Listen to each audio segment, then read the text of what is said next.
인생을 살다 보면 실패할 때가 있습니다. 실패해서 넘어질 때가 있습니다. 내가 예상했던 것과는 전혀 다른 결과를 맞이할 때가 있습니다. 그럴 때 우리는 어떻게 해야 할까요? 오늘 본문 말씀인 여호수아 7장에서도 이런 일이 발생하였습니다. 이스라엘 백성들은 광야 40년을 거쳐 마침내 가나안 땅에 들어가게 되었습니다. 그들이 가나안 땅에 들어서자마자 큰 성 여리고가 버티고 있었습니다. 그러나 믿음의 방법으로 여리고 성을 보기 좋게 무너뜨렸습니다. 그리고 난 후 여리고 성보다는 아주 작은 성 아이성을 만나게 됩니다. 쉽게 정복할 수 있으리라 생각했던 이 아이성 전투에서 큰 패배를 경험하게 됩니다. 처음에는 아이성은 너무 쉬워 보였습니다. 그래서 편안한 마음으로 전투에 임했습니다. 그러나 결과는 36명의 젊은이가 전사하고 전쟁에서 패배해서 쫓겨나는 부끄러움을 당하게 되었습니다. 오늘 여호수아 7장 성경 말씀을 통해서 왜 이런 결과가 주어졌는지, 왜 아이성 전투에서 패배했는지를 살펴보고자 합니다. 8절, 9절 같이 읽겠습니다. 주여, 이스라엘이 그의 원수들 앞에서 돌아섰으니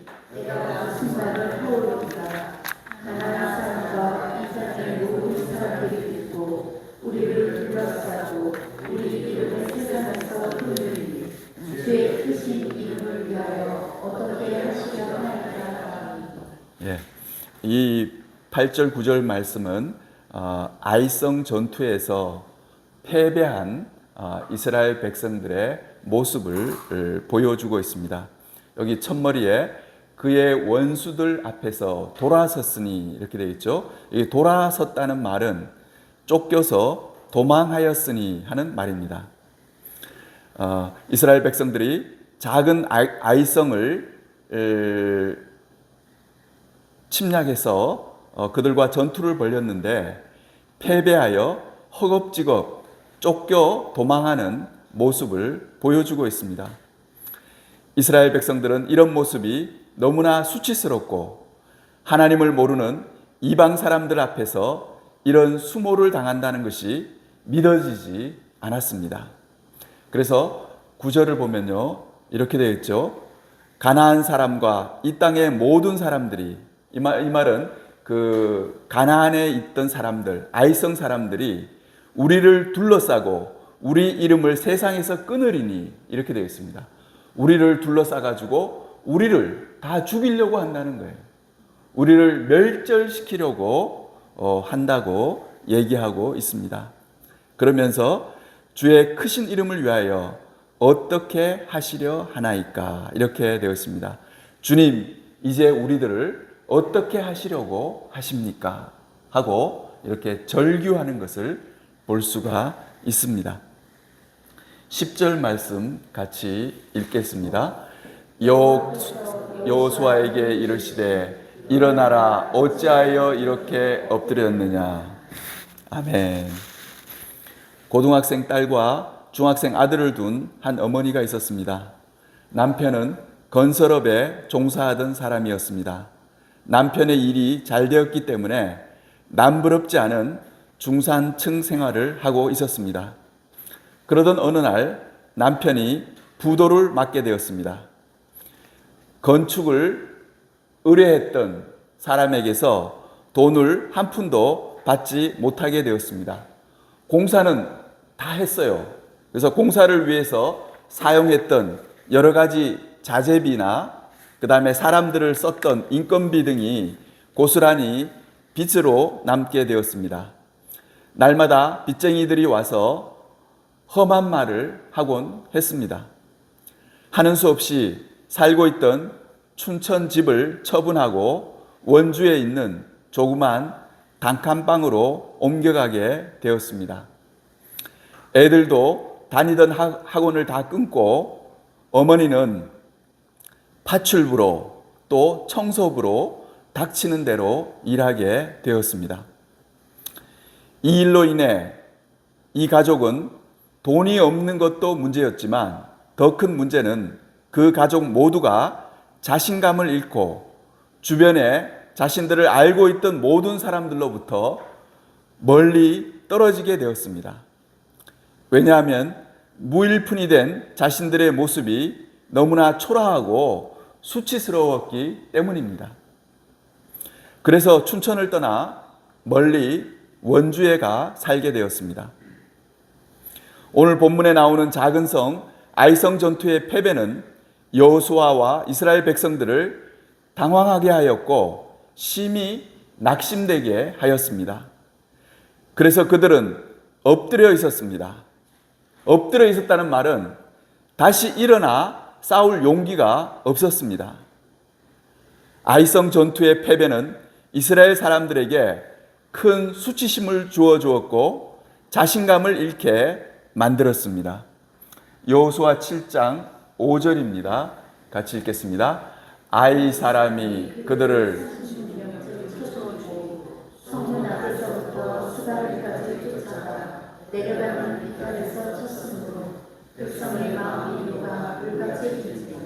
아멘. 여기 보면요, 이 이스라엘 백성들의 마음이 녹아졌고 마치 물처럼 됐다고 이렇게 표현하고 있습니다. 이 표현은 이스라엘 백성들이 자신감을 상실하고 다시 일어설 수 있다는 마음도 포기하게 되었다는 그런 뜻입니다. 여러분, 물이 한번 엎어지면 다시 주워 담을 수가 없잖아요. 백성들의 마음이 그렇게 됐다는 거예요. 이렇게 실패는 늘 우리에게서 자신감을 빼앗아가게 됩니다. 자신감 대신에 또다시 실패할 것에 대한 두려움이 그를 지배하게 됩니다. 오늘 아이성 이야기는 몇천 년 전에 일어났던 이야기만은 아닙니다. 오늘날 사는 우리들의 이야기가 될 수 있습니다. 우리는 아이성처럼 쉬워 보이는 전투에서 때로는 큰 실패를 경험하게 됩니다. 그리고 내가 이것밖에 되지 않는가 하는 자괴감에 빠지게 됩니다. 하나님은 그런 우리를 향해서 말씀하십니다. 10절에 일어나라, 어찌하여 이렇게 엎드렸느냐, 이렇게 말씀하고 계십니다. 엎드려만 있지 말고 일어나서 패배한 이유를 생각해보고 다시 시작하라는 그런 말씀입니다. 문제를 해결하려면 문제의 원인을 정확하게 알아야 합니다. 실패해서 망하게 되었다면 실패의 원인이 무엇인지를 정확히 밝혀내는 것이 급선무입니다. 그래서 하나님은 아이성 전투에서 실패한 원인이 무엇인지를 명확하게 이스라엘 백성에게 가르쳐 주십니다. 11절 말씀 같이 읽겠습니다. 이스라엘이 범죄하여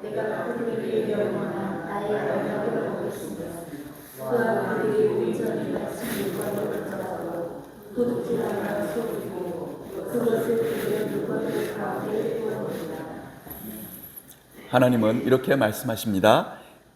이스라엘 백성들이 아이성 전투에서 실패한 원인은 바로 탐욕 때문이라고 말씀하고 있습니다. 이전에 여리고성 전투에서 큰 승리를 얻을 때 승리를 얻게 하신 분은 하나님이셨습니다. 하나님은 여리고성이 함락되면 그 안에 있던 어떤 물건 하나라도 취하지 말라고 명령하셨습니다. 그런데 누군가가 함락한 여리고성에 있는 물건 중에서 좋은 것을 슬쩍 훔쳐서 숨겨놓은 것입니다. 여호수아와 이스라엘 백성이 아이성 공략에 실패한 원인은 바로 이 같은 탐욕을 누군가가 저질렀기 때문입니다. 여호수아 7장 1절입니다. 같이 읽겠습니다. 이스라엘 자손들이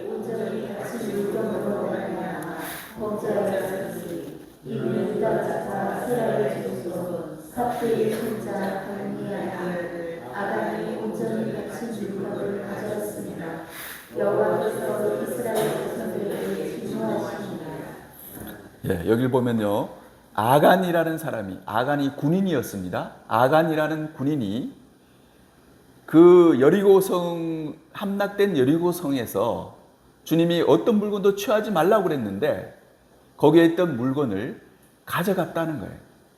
그래서 하나님이 진노하신 거예요. 그래서 아이성 전투에서 큰 패배를 경험하게 하셨다고 말씀하고 있습니다. 여리고성에 있는 모든 물건은 바친 물건이 되었으므로 그것을 취하면 반드시 망한다고 말씀하셨습니다. 바친 물건이란 하나님의 것으로 구별되어져 있었던 것을 말합니다. 그런데 아간이라는 사람이 비싼 시날산의 외투, 오늘날로 말하면 밍크 코트 같은 것입니다. 그 한 벌과 은 200세겔과 50세겔의 금덩어리를 보고 그만 탐심이 생겨서 가져가서 자기 천막 밑에 숨겨 놓았던 것입니다. 여러분, 아간이 가져갔던 물건을 한번 보시기 바랍니다. 여기 보면 굉장히 세련된 그런 그 외국산 외투가 있었습니다. 저걸 보는 순간 아마 저걸 가져가고 싶은 그런 탐심이 들었던 것 같습니다. 그리고 저기 흰색의 그 은이 있습니다. 저 은도 가져갔고요. 그 다음에 금덩어리도 가져가서 숨기게 되었습니다. 여러분, 이걸 보면요, 우리가 알 수가 있어요. 아간이 이렇게 가져갔던 것은 그 먹고 사는데 꼭 필요했던 것이 아닙니다. 이것들은 다 일종의 사치품들이에요. 그러니까 아간의 탐욕이 문제가 됐던 것입니다. 욕심 때문에 훔쳤던 것입니다. 이런 탐욕의 죄가 하나님을 진노하게 하였고 하나님의 진노가 불같이 타오르자 이스라엘 백성은 큰 패배를 경험하게 된 것입니다. 이처럼 탐욕은 모든 죄의 근원이 됩니다. 야고보서 1장 15절입니다. 같이 읽겠습니다. 욕심이 잉태한 즉 죄를 낳고 죄가 장성한 즉 사망을 낳느니라. 아멘. 창세기를 보면 최초의 인류가 범죄하게 됩니다. 여러분, 최초의 인류는 하나님이 에덴 동산을 만드셔가지고 아무것도 부족함이 없도록 그렇게 만들어 두셨어요. 먹을 게 너무나 풍성하고 필요한 모든 것들을 다 갖춰줬습니다. 그런데도 불구하고 아담과 하와는 거기에 만족하지 못하고 더 큰 것을 바랐습니다. 더 큰 것은 뭡니까? 하나님과 같이 되는 거예요. 그들은 하나님과 같이 되고 싶었어요. 하나님이 다 마련해 주신 것에 만족하지 못하고 더 큰 것을 바라는 것이, 그것이 바로 탐욕입니다. 욕심이고요. 배가 고픈 사람이 빵 한 조각 먹고자 하는 것은 여러분 탐욕이 아닙니다. 먹을 게 많아요. 실컷 배부르게 먹는 사람이 있습니다. 집에 음식이 많아요. 그런데 그 사람이 더 맛있는 거, 더 고급스러운 거, 그런 걸 원하는 거예요. 그것이 바로 탐욕입니다. 이 탐욕은 비참한 결과를 초래하게 됩니다. 늘 조심해야 합니다. 탐욕을 부리지 말아야 합니다. 우리는 우리가 가진 것을 족한 줄로 알고 감사하며 살아가야 합니다. 시편 23편 1절 말씀을 늘 마음에 두고 있어야 됩니다. 시편 23편 1절입니다. 화면 보시고 같이 읽겠습니다. 여호와는 나의 목자시니 내게 부족함이 없으리로다. 아멘. 아담과 하와가 그 에덴 동산에서 그 수많은 과일나무,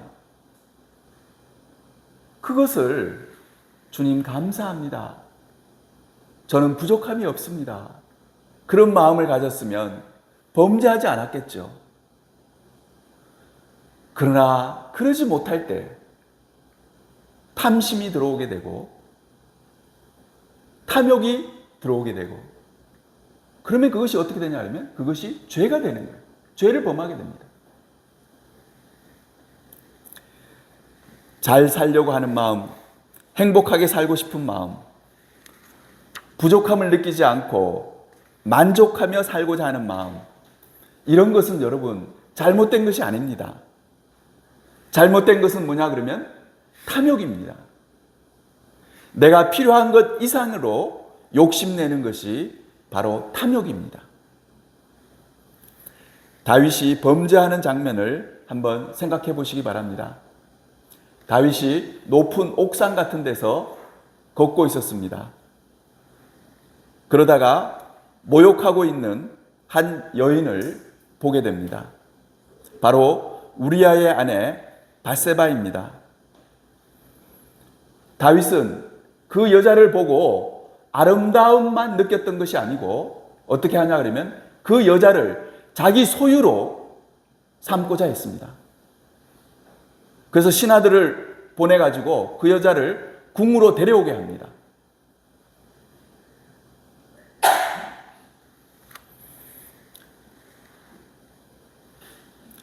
여러분, 이것이 바로 다윗이 잘못한 것입니다. 이게 바로 탐심입니다. 출애굽기 20장 17절 말씀입니다. 같이 읽겠습니다. 내 이웃의 집을 탐내지 말라. 내 이웃의 아내나 그의 남종이나 그의 여종이나 그의 소나 그의 나귀와 무릇 내 이웃의 소유를 탐내지 말라. 이거 굉장히 중요한 말씀입니다. 우리가 지금 현재도 살아가면서 늘 이렇게 해야 됩니다. 여러분, 내 이웃이 있어요. 옆집 사람이 있는데 그 집에 남종이 있어요. 아주 일도 잘하고 막 튼튼하고 막 그래요. 그러면 그 남종을 탐내는 거예요. 또 여종이 있습니다. 너무 친절하고 너무 예쁘고 그런 여종이 있었어요. 그 이웃의 여종을 탐내지 말라는. 그 다음에 내 이웃의 아내를, 옆집 사람의 아내가 너무 좋아 보이는 거예요. 그것을 자기 소유로 삼고자 하는, 그것이 바로 탐심입니다. 탐욕이에요. 그렇게 하지 말라고 성경은 얘기해 주고 있습니다. 어떤 총각이 결혼하기를 원했습니다. 평생 사랑하며 살아갈 한 명의 아내를 가지기를 원했습니다. 여러분, 이것은 탐욕이 아닙니다. 무엇이 탐욕이냐 하면 아내가 있는 사람이 다른 사람의 아내가 좋게 보여서 그 여자를 또 가지려고 하는 거예요. 그것이 바로 탐욕입니다. 탐욕은 죄를 불러오게 합니다. 다윗은 그에게 충성스러웠던 장수 우리아를 살인하게 되는 중대한 범죄를 저지르게 됩니다. 말씀의 결론을 내리도록 하겠습니다. 탐욕이란 원하는 것 하나를 얻게 되었을 때 그것으로 만족하지 못하고 더 가지려고 하는 마음입니다. 이렇게 탐욕을 부리면 처음 얻은 소중한 것도 잃어버리게 됩니다. 탐욕에 빠진 사람은 자신이 가진 하나나 둘에 만족하지 못하고 10개, 20개, 100개를 바라는 거예요. 또 수백 개를 손에 쥐어도 그 이상의 것을 계속 바라고 바라다가 허망하게 인생을 마감하게 됩니다. 옛날 어느 마을에 열심히 일해서 땅을 늘려가는 것을 큰 즐거움으로 생각하는 소장농이 있었습니다. 그 사람은 땅을 많이 가지면 행복할 거라는 생각에 열심히 일을 해서 땅을 늘려나갔습니다. 그러나 아무리 노력해도 별로 늘지 않는 땅에 아쉬움이 많았습니다. 지금 제가 말씀드리는 것은 톨스토이 단편 중에 사람에겐 얼마만큼의 땅이 필요한가라는 이런 단편이 있습니다. 거기에 나오는 내용입니다. 그러던 중에 어느 마을에 넓고 비옥한 땅을 아주 싼 값으로 살 수 있다는 소식을 들었습니다. 그는 전 재산을 정리하여 매매 계약을 체결하였습니다. 동이 틀 때부터 해가 지기 전까지 출발 지점으로 돌아오면 그 땅을 모두 소유하기로 한 조건입니다. 아주 넓은 땅을 가진 부자가 있었어요. 근데 그 부자가 그렇게 얘기하는 거예요. 당신이 아침 일찍 출발해서 저녁 늦게까지 갔다가 돌아오면은 당신이 간 만큼 그 땅을 다 너에게 주겠다. 그렇게 얘기를 한 것입니다. 그는 다음날 아침부터 젖 먹던 힘을 다해서 달렸습니다. 그냥 걸어가는 게 아니라 달렸어요. 왜 그렇겠습니까? 더 멀리 가려고. 더 넓은 땅을 차지하려고. 해가 거의 질 무렵에 출발 지점으로 도착했으나 너무나 무리를 해서 피를 토하고 죽고 말았습니다. 그의 종이 그를 몸이 겨우 들어갈 정도의 땅을 파가지고 거기에 묻게 되었습니다.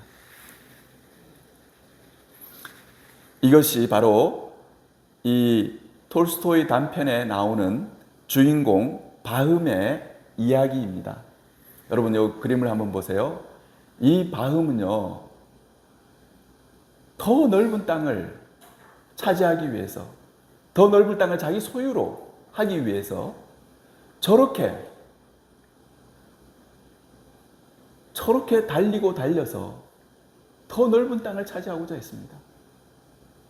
여러분, 이것이 오늘날 살아가고 있는 우리들의 모습과 너무나 비슷합니다. 톨스토이는요, 아주 예리한 이런 작가입니다. 인생의 본질을 파헤치는 그런 작가예요. 우리한테 그걸 얘기해 주는 거예요.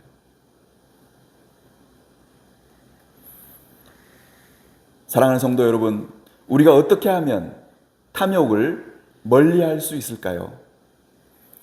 가진 것에 만족하며 살 줄 알아야 합니다.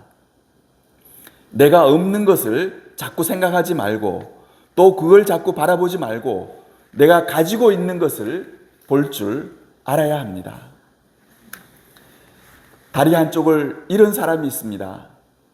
다리 한쪽을 잃었어요. 근데 이 사람이 자꾸 잃은 다리만 쳐다보는 거예요. 그런 사람이 돼서는 안 됩니다. 여러분, 남아있는 다른 쪽 다리 있잖아요. 그걸 볼 줄 알아야 돼요. 하나님이 이 두 다리를 다 가져가실 수도 있었는데 남아있는 한쪽 다리를 남겨두신 걸 볼 줄 알아야 돼요.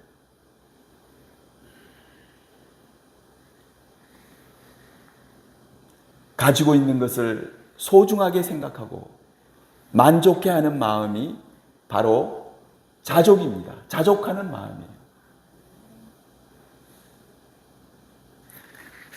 자족하기 위해서는 남과 비교하지 말아야 됩니다. 이건 굉장히 중요한 얘기입니다. 남과 비교하면 안 됩니다. 남과 비교하면 자족하는 마음을 가질 수 없습니다. 한쪽 다리를 잃은 사람이 남과 자꾸 비교를 한다고 생각해 봐요. 어떻게 자족할 수 있겠습니까? 어떻게 만족할 수 있겠어요? 불가능합니다. 남과 비교하는 순간 자족은 사라지고 원망과 불평만 남게 되는 것입니다. 여러분, 자족하기를 원하시면 절대 남과 비교하지 마시기 바랍니다. 비교하지 말라는 것은 옆에 있는 사람을 바라보지 말라는 말과 같은 말입니다. 사람을 바라보지 말고 하나님을 바라볼 줄 알아야 됩니다. 하나님이 베풀어 주신 은총과 하나님의 은혜를 바라볼 줄 알아야 됩니다. 사랑하는 성도 여러분, 여러분들도 여러분들에게 닥치는 아이성 전투에서 승리하기를 원하시면 탐욕을 버리고 자족하기를 배우시기 바랍니다. 여호와는 나의 목자시니 내게 부족함이 없으리로다를 여러분 늘 생활 속에서 조용하게 늘 읊조리시기 바랍니다. 늘 하나님께 고백을 하세요. 주님 감사합니다. 저는 지금 내 이 상태 이대로 나에게 주어진 모든 것, 나의 가족들, 내 직장, 내 교회, 내 나라, 모든 것을 주님 앞에 감사합니다. 여호와는 나의 목자시니 내가 부족함이 없습니다. 여러분 늘 그렇게 고백하시기 바랍니다. 이렇게 자족을 배워서 늘 승리하는 복된 성도님들이 다 되시기를 주님의 이름으로 축원합니다. 같이 기도하겠습니다.